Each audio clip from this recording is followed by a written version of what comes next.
Domājot par savu klientu vērtībām, Scandia Motors turpmāk nodrošinās iespēju saņemt auto, kā arī atstāt to mūsu servisā pēc servisa darba laika. Un tas ir pavisam vienkārši. Nāciet, es jums parādīšu.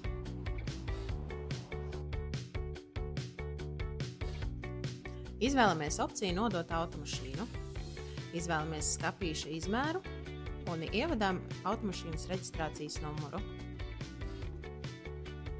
Spiežam apstiprināt un pēc tam ievadam savu telefona numuru, lai servisa klienta konsultanti var ar jums sazināties.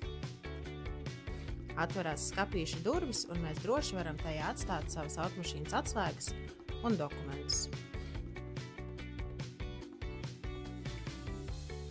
Pēc tam, kad esam saņēmuši savā telefonā durvju kodu, spiežam saņemt automašīnu un ievadam atslēgas kodu sistēmā. Mēs atveram durtiņus un izņemam ārā savas automašīnas atslēgas un dokumentus.